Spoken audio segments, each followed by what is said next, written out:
Aquí seguimos con Phil Collins. El señor Phil Collins. Creo que esa es la de I Can't Believe It's True, ¿no? Sí. ¿Esa es I Can't Believe It's True? Ahí estoy preguntando a Florencia, nuestro operador. Sí, ¡ay, sí la atiné! Sí, es esa, I Can't Believe It's True. Y aquí se regresa un poquito al esquema normal de la pequeña orquesta, ¿no? Sí. El pequeño grupo. Sí. El otro... Performance o interpretación. Performance. Ay, performance. Soy acá muy... Es que es un poco técnico para los que estamos en el medio artístico. ¿Qué? Yo te dije lo que somos de la artisteada acá. No, es que yo digo, oye, por favor, ya tanto que busco la música me siento como en el medio artístico. Sí. Déjalo en medio. Sí. Ni siquiera es completo. No. No. O eso. Ok. Sigan, gracias a los que están acompañándonos en redes sociales. El medio artístico es 3/4. No, 3/4 artísticos. Sí, los que nos acompañan en redes sociales, gracias por sus informaciones y por sus estímulos y comentarios. Y que nos llamen por teléfono también, nos agradece mucho al 217-1039. Oye, la última de las clasificaciones que se maneja en la Secretaría de Economía, en lo general, en México, es la que tiene que ver con el pago de impuestos, ¿no?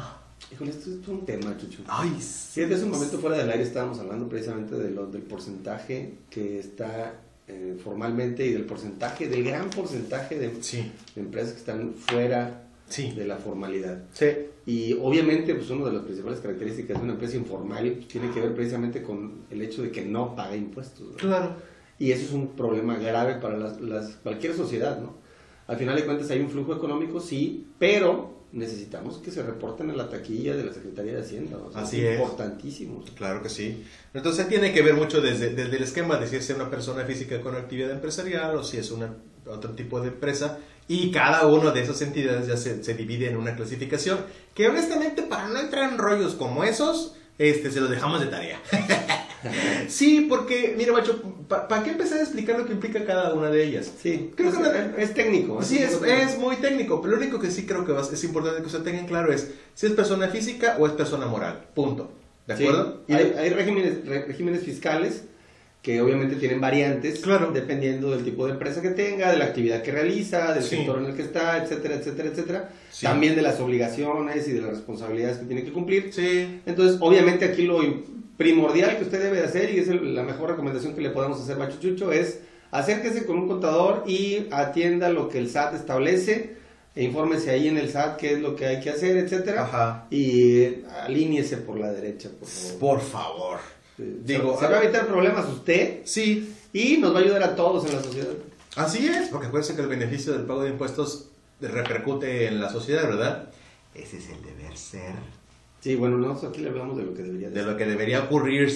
Cada quien tendrá su opinión al respecto. ¡Ah, sí, cierto! Entonces, fíjese, ahora, aquí le platicamos aproximadamente de 1, 2, 3, 4, 5, 6, 7 clasificaciones de empresas, de acuerdo con lo maneja la Secretaría de Economía. Chulada. Aquí la bronca, macho, es que, a ver, ubíquese en una de cada ellas. Sí, ¿en cuál está? O sea, usted puede tener 7 apellidos. Apellidos. ¿Es lo que dije, no? No. Apellidos. Me parece que más bien cadillos. Bueno, o sea, 7 apellidos. ¿Sí? ¿Ahora sí lo dije bien? Sí. Ok. 7 apellidos. Porque usted puede ser una microempresa de carácter individual, de alcance local. Así es. Entonces, haga su autoanálisis, amigo. Así es, y el régimen fiscal en el que está establecido. Así es. Todo eso dependiendo de qué tipo de características tiene. Así es. Le recuerdo que depende del tipo de empresa que es, sí, pues cuál es su proyección, claro, qué tipo de apoyos puede obtener, qué tipo de estrategias o de mercados a los que va a atender se puede dirigir, etcétera, etcétera, etcétera. O sea, usted puede ser una pequeña empresa del área de servicios, obviamente con fines de lucro, es individual y es una persona física con actividad empresarial conformada básicamente con un capital privado dentro de un contexto local. ¿Qué hubo? Que ahí está toda la clasificación. Ahí está todo.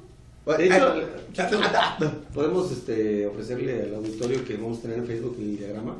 Claro. Esquemita. Sí, claro, por supuesto. Chucho ha sacado algunos muy buenos ahí en Facebook. Se los recomiendo ampliamente. Son gráficos en donde viene esquematizado lo que aquí decimos, para que usted tenga una guía mucho más. Ay, luego me cuesta un trabajo hacer una síntesis A gráfica, golpe pero- de vista usted pueda acceder a la información que aquí hemos visto en el programa. Para Así que no es. se le olvide, si es que no lo ve en YouTube, véalo en el Facebook. Así es, y entonces esto no tiene que ver con suerte ni con con la decisión. A lo que quiero llegar es, no voy a elegir qué tipo de empresa soy, sino que la oportunidad de hacer la empresa me va a definir quién soy. Así es. ¿De acuerdo? Sí, sí, sí, porque al final de cuentas lo que a usted le interesa es desarrollar una empresa que aproveche una oportunidad de mercado, Así es. que tenga futuro, que le empiece a reportar beneficios, Sí. etcétera, Ujú. y va a crecer de acuerdo a la evolución que platiqué en los primeros bloques de Sí. este programa, y obviamente va a ir conformando su empresa de acuerdo a esa operación. Ajá. Y a la clasificación, pues se irá estableciendo de acuerdo a las características que tiene su empresa. Claro, porque mire, algunos de los recursos justamente que mencionábamos de las diferentes entidades gubernamentales y no gubernamentales también, piden alguna de estas características de la clasificación. O sea, dicen, este apoyo solamente es para aquellas empresas de capital privado. Ándale. Sopas, perico, ¿yo qué soy? Sí. ¿Cómo me ubico yo? No, o el clásico, ¿no? De que es que yo quiero ser de un solo dueño. Ajá, Pues sí, pero no me alcanza la lana y Claro. ya estoy endeudado, etcétera. O sea, Sí. necesito que alguien me apoye. Claro. Entonces ya estamos hablando de una sociedad. sí, o que te dicen nada más, quiero nada más a las personas, a la empresa de servicios. Pues ubícate que eres una empresa de servicios. Esto es como una manera de empezar a hacer su autodiagnóstico, ¿eh? Sí. Esto es una muy buena guía como para que usted sepa exactamente cuáles son las dimensiones de su empresa. Y es pues lo que yo a veces le llamo el polígono de definición a final de cuentas. Porque cada uno de esos 7 puntos le da a usted una estrella de 7 picos, en donde usted a final de cuentas tiene justamente la característica de la empresa como tal. Y eso le ayuda a ubicarse. Y mira, tan fácil que a la hora de responder la pregunta de ¿qué tipo de empresa tienes? ¿Eres empresario? Sí, o emprendedor, ¿qué tipo de empresa tienes? Ujú. Pues ¿qué le responde? O sea, depende del tipo de persona con la que esté usted interactuando, pues es el lenguaje que va a utilizar. Claro. Sí, oye, si estoy hablando con un financiero, pues tiene que ver con el capital. Si estoy hablando con una persona del área comercial, pues tiene que ver con el sector en el que estoy establecido. Claro. Si tiene que ver con alguien de recursos humanos, estoy hablando con el número de empleados. Sí. O sea, ¿qué tipo de empresa tengo? Inclusive si estoy hablando con alguien de Hacienda, Ajá. pues tengo que decirle qué régimen fiscal tengo, ¿no? O sea, la identidad respecto a qué tipo de empresa tengo, Ajá. básicamente se cumple identificando todas esas características del polígono que decía Chucho. Así es. Entonces, si se da usted cuenta, cada uno de estos elementos del polígono, a final de cuentas, tienen que ver con una de las áreas de la empresa como tal. Ajá. O sea, por ejemplo, la identificación del sector económico tiene que ver con el área de trabajo. Sí. ¿De acuerdo? Con la injerencia de dónde va usted a obtener el esquema de ingreso.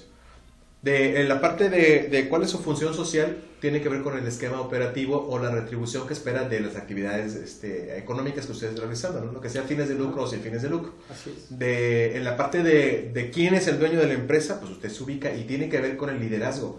O sea, quién de la empresa es el que toma la decisión o quién es el que tiene el control completo de la empresa. Sí. Entonces, esto le ayuda a usted, si lo aterriza más a las características que mencionábamos de las empresas familiares. Ajá. Aquí usted puede encontrar algunos elementos clave que le permiten mejorar su empresa en caso que sea familiar o también ubicar correctamente cuáles son las áreas que deben destacar dentro de la estructura de la empresa. Sí, y fíjate que, volviendo al tema del plan de negocio, recordaremos que dentro de lo que es la descripción de la empresa en el plan de negocio, Sí, en diferentes puntos hay que establecer los criterios y las definiciones de estos criterios de clasificación que hemos comentado el día de hoy. ajá.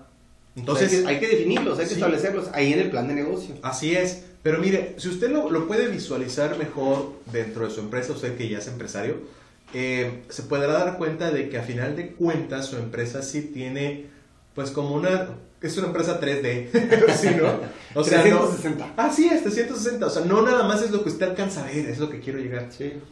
A lo mejor usted tiene muy claro qué tipo de empresa es para usted.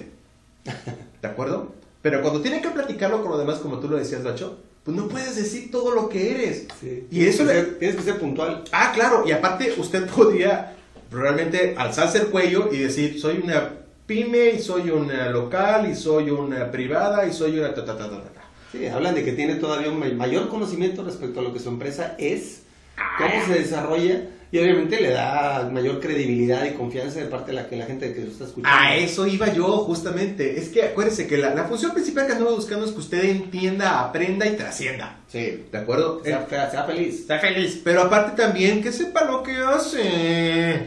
O sea, no nada más desde que ya tengo un negocio, ya tengo... Ternurita. Cosita.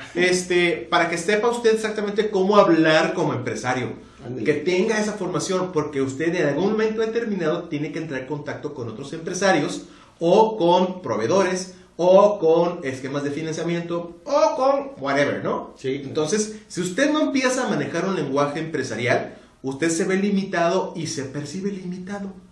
Entonces, sí, y fíjate, por ejemplo, también... entonces pues, ¿qué espera? Otra utilidad que se le puede encontrar a esto de la identificación o definición de los criterios de clasificación Sí. tiene que ver también con la manera de competir Sí. en el mercado. Ujú. Si tú identificas, de acuerdo a esos criterios, cómo está integrada o identificada tu competencia, Sí. tú puedes encontrar ventajas respecto a lo que tienes tú y que ellos no tienen, y que puedes sacarle provecho ya a la hora de estar compitiendo, ¿no?, en el mercado. Es lo que hablamos del tema de la diferenciación. ¿Te acuerdas? La propuesta de valor. Así es, ¿te acuerdas? Genial. Está en YouTube. Oiga, vamos a la segunda rola del programa. ¿De acuerdo? Rolón, ¿eh? Rolón. Disfrútela. Así, con aroma. Vamos a la canción y enseguida regresamos. 2:17, 10:39.